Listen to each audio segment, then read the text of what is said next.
وەکو سەرەتا ئاماژەمان پێدا مانگی ئۆکتۆبەر دیاریکراوە بۆ مانگی بەرەنگاربوونەوە لە نەخۆشی شێرپەنجە. ئێمەشەم تەوەرەمان تایبەت کردووە بە نەخۆشی شێرپەنجە و جۆرەکانی نەخۆشی شێرپەنجە و بە تایبەتترین باوترین جۆرەکانی توشبوون و هۆکارەکان لە هەمان کاتا ژینگە تا چەند کاریگەری دەبێت. قسەی زیاتر لەسەرم بابەتە دەکەم لەگەڵ دکتۆر سەرکەوت مەجید خۆشناو پزیشکی ڕاوێژکاری گرێ و نەخۆشیەکانی شێرپەنجە. دکتۆر سڵاو لێبێ، بەیانیت باش. سپاس کە بۆم تەوەرە بەڕاستەخۆ لە هەولێرەوە لەگەڵماندای.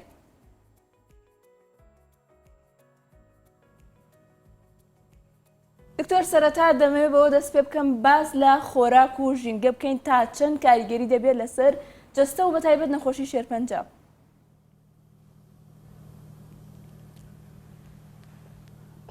زۆر سپاس لەو میوانداری و بەیانی باش لە بینەرانیش. توێژینەوەیەک لە ساری 2019 براوکرایەوە کە نێودەوڵەتی بوو، پیشانیاندا کە 35 هەتا 50 لە سەتی ئەو شێرپەنجانەی کە لە هەموو دنیای ڕۆدەن پەیوەستن بە هۆکارە ژینگەیی و هۆکارە هەڵسوکەوتیەکان کە گرنگترینیان جگەرە کێشانە بێگومان کە ملاحەزە کرا لە هەر 10 کەس بمرن بەهۆی شێرپەنجە 3یان بەهۆی جگەرە کێشانە. و هۆکارەکانی دیش کە ڕەبتن بە قەڵەوی و خواردن ئەوانش یەکجار مهمن. ملاحەزە کرا کە قەڵەوی هۆکارێکی مستەقل لە لۆ توشبوونی زیاتر لە 13ەوە لە شێرپەنجە و بێگومان قەڵەویش ڕەبتەی زۆری هەیە بە خواردن و بە وەرزشکردن. لەسەرەوە ئەساسەی ملاحەزە کرایە ئەوانەی کە خواردنیان زیاتر دەورەمەندە بە سەوزە و میوە و ماسی و زەیت زەیتون ئەوانە کەمتر تووشی شێرپەنجە ئەبن و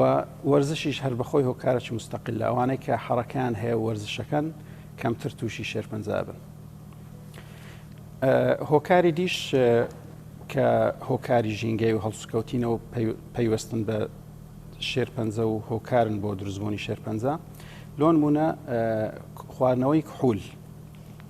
کە پێشتر وا هەستەکرا کە کەمیەتەکی کەم لە کحول لەوانەیە سەلامەت بی، بەس ئێستا زیرۆ ئیز دە بێست باشترین استراتیژیەوەتە هەر نەخورێتەوە لە سەحەتی ئینسان باشترە باکیدی. هۆکاری دیش کە ڕەبتن بە ژینگە و ئەبنە هۆی دروستبوونی شێرپەنجە چوونە بە ڕۆژ چونکە ئەڵترافایۆلەت. دکتۆر دواتر بە وردی باس لە هۆکارە ژینگەیەکان و هەروەها کەشوهەوایەکان دەکەین، بەڵام دەمەوێت جارە لەسەر خواردن بمێنینەوە. زۆرجار گوێبیستی ئەو قسەیە دەبین کە خواردنە لە قوتونراوەکان، خواردنە بەستووەکان دەبنە هۆکاری ئەوەی کە خانە شێرپەنجەیەکان لە جەستەماندا گەشە بکەن، چالاک ببن. ئەمە تا چەندە دروستە؟ بەڕاستی ئەو خواردنانی کە لە قوتونراون یاخود مادەی پارێزەریان تێدایە کاریگەری لەسەر دروستبوون توشبوون بە شێرپەنجە دەکات؟ بەێ خۆی مشکلەکە ئەوەیە کە ئەو مادانێک کە لە خواردنە بە قوتوکراوەکان هەنا لەوانەیە سەتان مادەی تێدا هەیە کە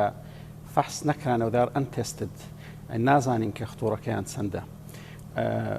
دیراسەی ورد پێم وانیە هەبی لەسەرەوەی کە ئەوانەی خواردنی لە قوتوکراوە ئەندرێن زیاتر تووشە بن، بەس مادەکان ئەنتێستدن زۆربیان لەسەرەوە ئەساسەی مناسب نییە خەرک بە بەردەوامی ئەو خواردنانە بخۆ، ینی ناو بەناوە جاروبار بیخۆی احتیادیە، بەس یەکێک بەردەوام احتیمادی لەسەرەوە خواردنانەبی شتێکی ڕاست نییە و تەندروست نییە. زۆر باشە دکتۆر، دەمەوێت باز لە جۆری خۆراک و کوالیتی خۆراک بکەی، بەتایبەت کە لە ئێستادا لە زۆربەی شوێنەکان چاودێرێکی چڕ لەسەر خۆراک نییە، زۆرجار خۆراکی بەسەرچوو بەسەر هاوڵاتیاندا ساغ دەکرێتەوە. دەمەوێت باز لەو کە خۆراکی بەسەرچووە کوالیتی خۆراک تا چەند دەبێتەوە کار بە توشبوون بە نەخۆشی شێرپەنجە؟ وەکو گوتم ئەو مەوادی کیمیایی کە ئێستا ناودسمێنسانی تەفاعولەکە و تەسیر لە شێوازی دابەشبوونی خەلیەکانەکە و تەسیر لە دیNAەکە لەسەرەوە ئەساسی هەتا خواردن تەندروست بی باشترە. باکیدی خواردنی بەسەرچوو یان وەکو گوتن ئەوانی بە قوتوکراون و مەوادی تێدا هەیە کە نازانین بەزڵەتی تێدایە ئەوانە تەندروست نینە بە کورت و مختصر. هەتا خواردن فرێشتر بی باشترە.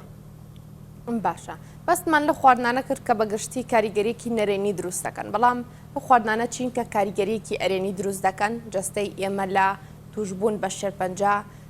دەپارێزن، هەروەها لە کاتی توشبوونیشدا تا ڕادەیەکی باش کاریگەریەکی باشی لەسەر جەستەمان دەبێت بە تایبەتی ئەو کەسانی کە توشبووی شێرپەنجەن. هەندێک مواد هەنە پێیانە گوترێ ئەنتی ئۆکسیدەنتس کە زیاتر لە سەوزە و میوەدا ناوانە یەکجار مهمن لەو ئینسانی لەبەرەوەی زۆر مهمە ئینسان حاڵە بکە سەوزە و میوە زۆر بخوا و ملاحەزە کرایانی ئەوانەی کە خۆراکیان دەورەمەندە بەوانە سەوزە میوە و زەیت زەیتون ڕۆنی زەیتون و ماسی ئەوانە ملاحەزە کرای کەمتر توش شێرپەنجە بنەستە. بەس لەو لاشەوە کە ئەو خواردنانەی کە گۆشتی سوور لەو نمونە ئەوانەی زۆرە خۆن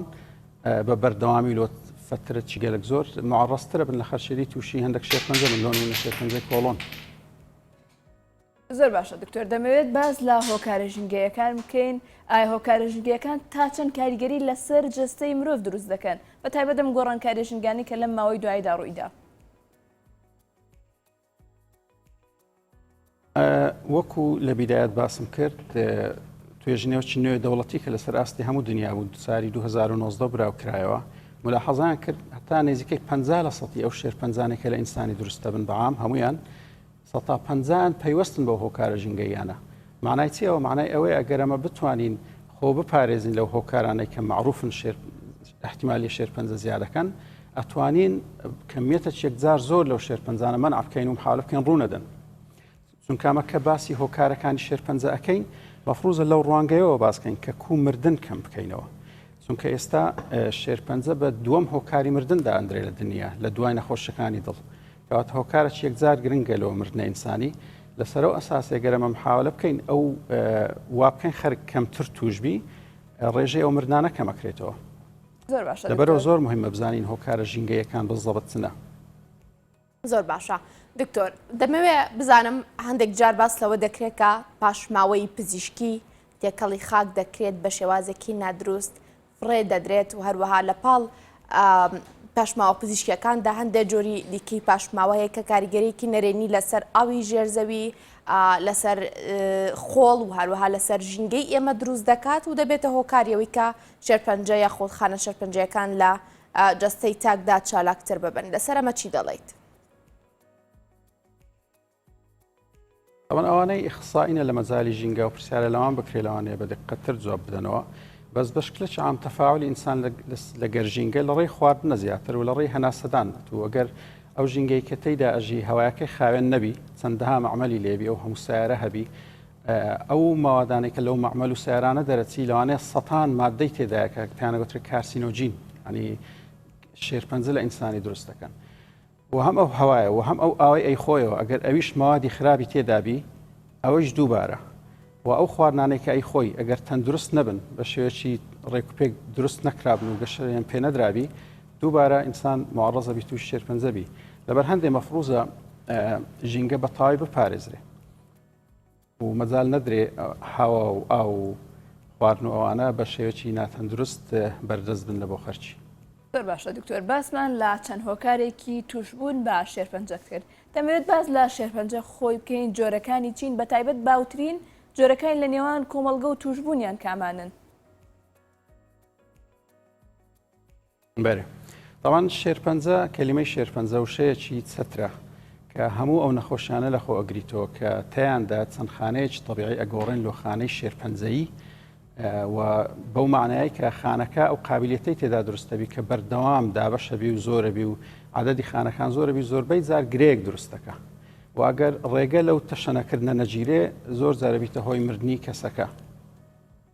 و جۆرەکانیشی بەپێی ئەو شوێنە ئەگۆڕێت کە تێیدا سەری هەردە ناولێنانەکەی لۆ نمونە ئەگەر لە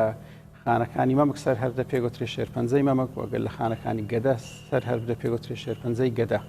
و هەروەها یان لەو نەوعەتی خانێک کە تێیدا سەری هەردە لۆ نمونە زۆرەخانەکێ لە پێست پیانەگوترێ مێلانۆسایت ئەگەر لەو خانانە سەر هەر بدە پێگوترێ مێلانۆمە شێرپەنجەی پێست. زۆر باشە دکتۆر دەمەوێت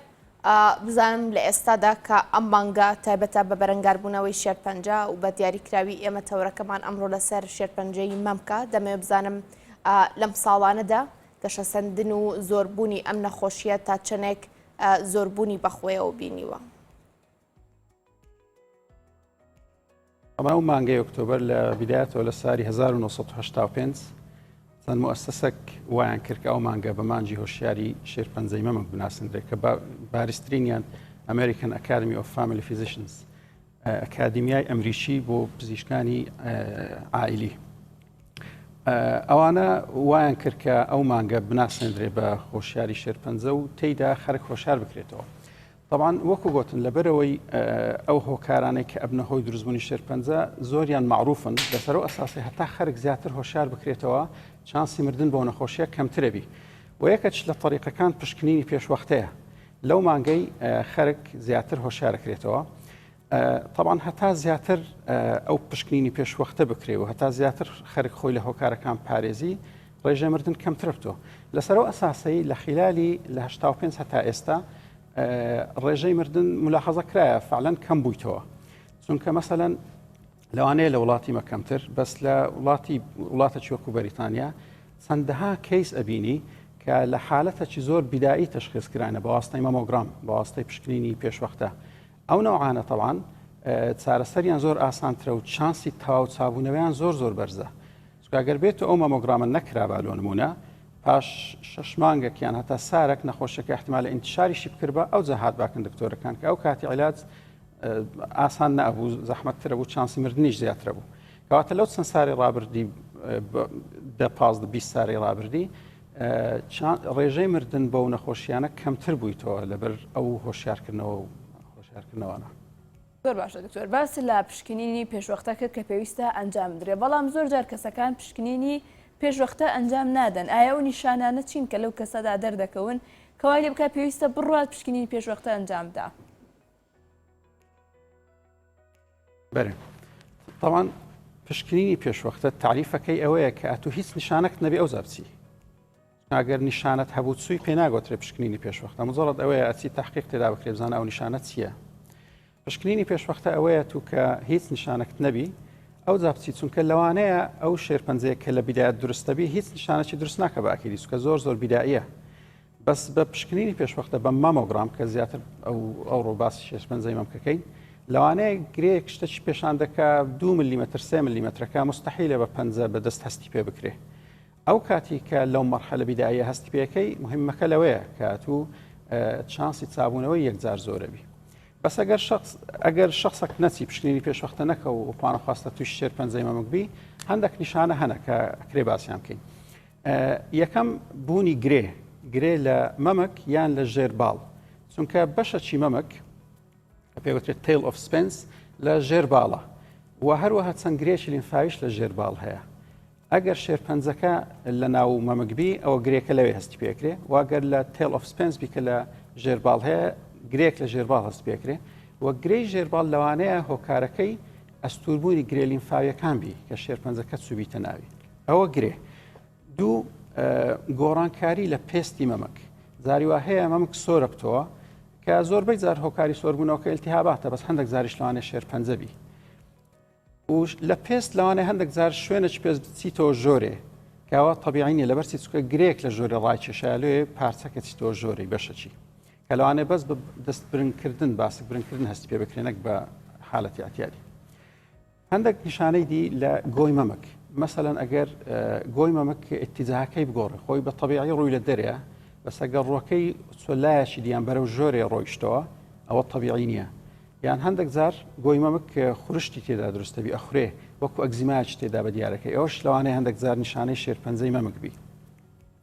و نیشانەی دی گۆڕانی شێوەیان قەبارەی مەمەک خۆی بە تەبیعی عادەتەن هەردووچیان وەکو یەکنینە و لایەک لە لایەکی گەورەترە بەس ئەگەر نەفەرێک هەست بکە بە خلالی مانگێک دوو مانجی لایەک بە شێوەیەکی بەرچاو گەورەتر بووە ئەوە لەوانەیە شێرپەنجە بی مەفروزە مڕاجعە بکە و شتێکی دیش ژان تاوان ژانی مەمەک زۆربەی زار هۆکارەکەی شێرپەنجە نییە بەس ئەگەر بێت و ژان خاستەن ئەگەر لە یەک لابی و بەردەوامیش بی لەوانەیە نیشانەت شێرپەنجەبی پێویستە نەفەرەکە مڕاجعە بکە و نقطەشی دی لە نیشانەکان هەندێک زار نەفەرەکان نەخۆشیەکەی ئینتیشارەکە ئەو جا نیشانە دروستەبی لۆ نمونە ئەچیتە جەرگ ژان دروستەبی لە زەرگیانە چتە هێسک ژان دروستەبی لە هێسک هەندێک زار بەداخەوە نیشانەکان زۆر وازحنین هەتا ئینتیشاریشەکە ئەو جاتی کاوە زۆر باونیە زۆربەی جار گرێ و شتەکان وازحتر هەست پێکرێن لە بیدایەتەوە. زۆر باشە دکتۆر دەمێ بزانم ماوەی چەندی جارێک پێویستە پەنا ببینە بەر پشکنین ئەنجامدانی پشکنین و هەروە بەتابەتی و کەسانی کە بۆ ماوەی لە خێزانەکەیاندا پێشتر شێرپەنجەی مەمک بە دیاریکراوی هەبووە و لەگەڵەوەدا خۆیان پێشتر توش بوون و دواتر چارەسەریان وەرگرتووە ئایا تا چەنە گرنگە پشکنینەکان بە شێوەیەکی تەنزیمی بەردەوامی پێ بدرێت و هەروەها ئەنجام بدرێت. پشکنین احتیمال دەکات سەرەوەی ئەو کەسە خەتوڕەی چەندە لە بۆ توشبوون بە شێرپەنجەی مەمک. عادەتەن ئەکرێنە سێ گروپ ئاڤرج ڕسک ئەوانەی کە ڕسکی توشبوونیان متەوەستە وەکو خەرچی دیە، دوایی مۆدرێت ڕسک و های ڕسک ئەوانەی کە چانسی توشبوونیان زیاترە لە خەرچێتی. ئەوانەی کە چانسی توشبوونیان وەکو خەرچی دیە، یعنی ئەوانەی کە بابرێن کەسیان لە عائیلە توش نەبووە، ئەکرێ لە 50 ساریەوە دەست پێ بکرێت. لۆ نمونە لە بەریتانیا لە 50 تا 71 ساری 3 سارجارێک لۆیان ئەکرێ. لە 50 ساری یەکەم زار لۆ یەکرێ، دوایی 53 56 و هەروەها 3 سارجارێک لۆیان ئەکرێ. لە هەندێک وڵاتی دینا 2 سارجارەکەیکەن. ئەو بەنسبەت ئاڤرج ڕسک ئەوانەی کە ڕسکیان وەکو خەرچی عامە. بەس ئەوانەی کە نەفەرێک لە عائیلەیان توش بووە، نەفەرێک یان زیاتر یان ئەوانەی کە بەخۆی یان یەکێک لە کەسە نزیکەکان توی شێرپەنجەی هێلکەدان بووە، ئەوانە بە مۆدرێت یان های ڕسک حساب بکرێن و لەسەر ئەساسی پێویستە لە تەمەنەکی زووتر دەست پێ بکەن. لۆ نمونە لە 40 ساری ئەوان وا باشە دەست پێ بکەن. یان حتا ئەگەر مەسەلەن نەفەرێک 2-3 کەس لە مارەی توش بوون خوشک و داک و ئەوانەی لەوانەیە مناسبتر بی زووتریش دەست پێ بکرێ. طبعا باشترین طریقە لەوە پشکنینەش مەمۆگرامە، ئەشعەی مەمک. بەس لە خوارد 40 ساری مەمۆگرام زۆر حساس نییە، لەبەر هەندێگەر ویستن یەکەچی بە پشکنین ڕەنین MRI ڕەنین مغناطیسی بە دقەتتر پیشانەدا.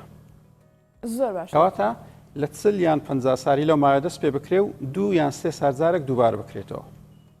زۆر باشە دکتۆر. زۆر جار کە کەسێک پشکنینێک ئەنجام دەدا دواتر پشکنەی دەردەچێت کە تووشی شێرپەنجەی مەمک بووە. لەم حاڵەتەدا نەخۆش تووشی شڵەژانێکی زۆر دەبێت، تەنانەت بەڕادەیەک بەرگری جەستەی بەرامبەر بەو نەخۆشیە دادەبەزێ. پێویستە لەو کاتەدا نەخۆش چی بکە و قۆناغەکانی چارەسەر چیەکە دەگرێتە بەر؟ پرسیارێکی زۆر ڕێکوپێکە. بەس پێشەوەی جوابی دەمە حقیقەتەن یەک نقطە هەبوو بەنسبەت مامۆگرام حەزم لێ بوو باسی بکەم. مەسەلەن لە بەریتانیا سارانە 1300 کەس 1300 ئافرەت ژیانیان ڕزگارەکرێ بۆ واستەکردنی ئەو مامۆگرامە. واتە لە هەر 200 مامۆگرام بکرێ ژیانی ئافرەتێک ڕزگارەکرێت کە ئەوە یەکجار مهمە. لەسەرەوە ئەساسای پێویستە ئافرەتان بەڕاستی بە جددی وەری بگرن و پشکنین بکەن. ئەگەر یەک نمونەش بینەوە یەک نمونەی عملی لەوەی خەرک زیاتر تەشجیعبی، پێش تقریباً 4-5 هەفتە ئافرەتێک هاتەکنم لە عیادا پشکنینم لۆ نووسی بەس وەکو سکرینینگ، یانی هیچ نیشانەی نەبوو مطلقاً. ئیدی لە پشکنینەکە دەرچوو شتێکی ناتەبیعی هەبوو کە زۆر بە گرێش نەئەچوو بە تەواوی. پشکنین کرا دەرچوو شێرپەنجەیە وەکە عملیات کرا نەک بەس لە ناو مەمکەکەی بەرکو 3 عقدەی لیمفاویشی گرێک شێرپەنجەی تێدا بوو کە بە هیچ شێوەیەک هیچ نیشانەی نەبوو. لەسەرەوە ئەساسەی زۆر تەشجیعی هەموو ئافرەتانی کوردستانەکەم کە لە سەروی 40 ساری بەڕاستی کە وەکو گوتم لە بەریتانیا لە 50 ساری بەس ئەگەر ئەمە زووتریش دەست پێ بکەن مەقبولە، لە 40 هەتا 50 لەوە بینەی دەست پێ بکەن 2 سارجارێک دووبارەی بکەنەوە یەکجار مهمە.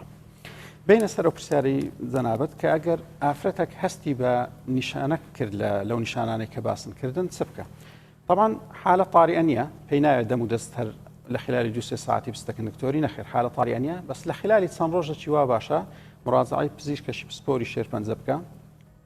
کە ئەویش قسەی لەگەرەکە و فحسی شێکە. ئەگەر دکتۆرەکەش هەر مقتەنیع بوو کە فعلەن ئەوە پێئەچی نیشانەتی شێرپەنجەبی، ئەینێری ئەشیعی لۆ ئەکری ئەزە ئەشیعەکەت مەمۆگرام یان ئەگەر تەمەنی زۆر گچکەبی لەوانەیە بەس سۆنەر یان لە هەندێک حالەتانیش MRI ڕەنین مغناطیسی. ئەگەر لە ئەشیعەکەش هەر دەرکەت احتیمالەوە شێرپەنجەبی، ئەو کاتی مەجبورە بین پارچەک لەو شانانەی کە ناتەندروست دیارن پارچەکی لێ وەربگرین بە دەرزی بینێرینەکەن دکتۆری شانەزانی کە پێگوترە هیستۆپاثۆلۆجیست. ئەویش چ ئەکا ئەو خانانە لە ژێر مایکرۆسکۆپ لەسەر سلایدێکدا ئەنێ و جوان تەماشایانەکە ئەو قراری نهایی ئەدا ئایا ئەوە شێرپەنجەیە یان شێرپەنجە نییە. و ترس و دڵەڕاوکێشی ناوێت چونکە حتا ئەگەر خوا نەخواستە شێرپەنجە دەرسی ئێستا عیلاجی هەیە. زۆربەی بەشەکی زۆری ئەو نەخۆشانەی کە شێرپەنجەی مەمچیان تێدا تەشخیصەکرێ کە خاصەتەن ئەگەر مەرحەلە بیدایبی چانسی تەواو چابوونەوەیان یەکجار زۆرە. زۆر جار دەوترێت ئەم نەخۆشیە پەیوەندیکی ڕاستەوخۆی بەکاتەوە هەیە دواکەوتن لە ئەنجامدانی پشکنین دواکەوتن لە وەرگرتنی چارەسەر دواکەوتن لە تەشخیصکردنی نەخۆشیەکە دیسانۆگرفت بۆ نەخۆشەکە دروست دەکات لەسەر ئەمە چی دەڵێت تا چەند لێرەدا پێویستە هەم پزیشک هەم نەخۆش ڕەچاوی کات بکات لە تەشخیصکردن و هەروەها وەرگرتنی چارەسەر بەگشتیش چارەسەرەکان خۆیان لە چیدا دەبینەوە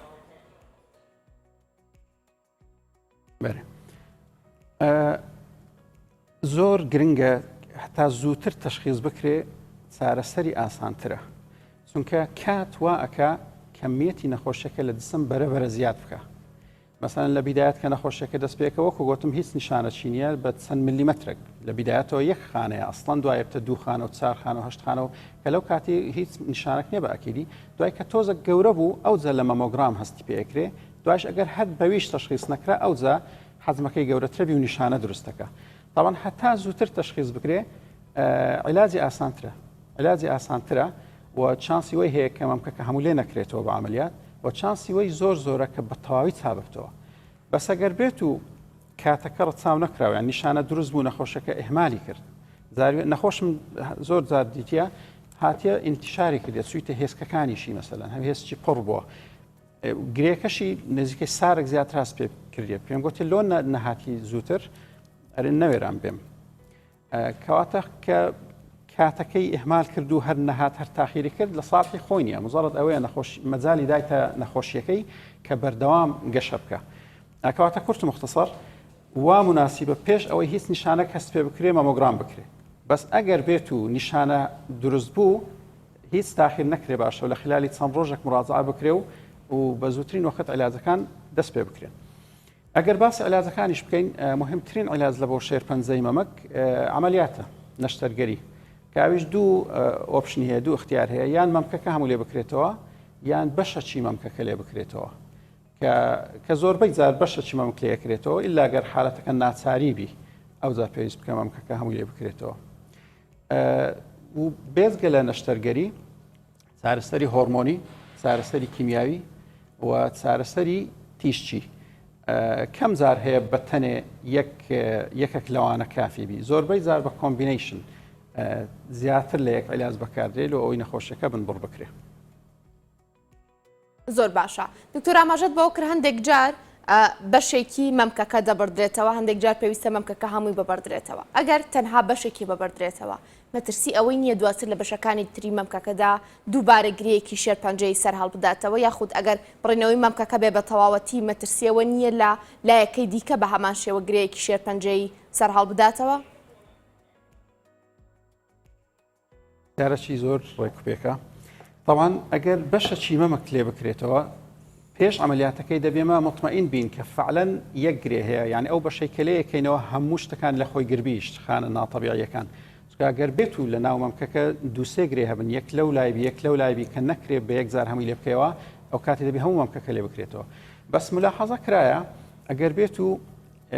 یەک گرێبی لۆ نمونە پارچەکی مەمکەکە لێ بکرێتەوە پاشانیش عیلاجی ئیشعاع لێ بدرێ چارەسەری تیشتی نەتیجەکەی وەکو وەیە هەموو مەمکەکە لێکرابیتەوە ئەین توێژینەوە لەسەرەوەی هەیە و مطمئین نین کە نەتیجەکان وەکو یەکن لەسەرەوە ئەساسەی پێویست ناکە هەموو زارێ مەمک لێ بکرێتەوە ئەو بەنسبەت ئەولایە بەس ئایا خطوڕە هەیە لە مەمکەکەی دیش دروستبی بەرێت چونکە ئەگەر نەفەرێک بەخۆی جارێک تووشی شێرپەنجە بوو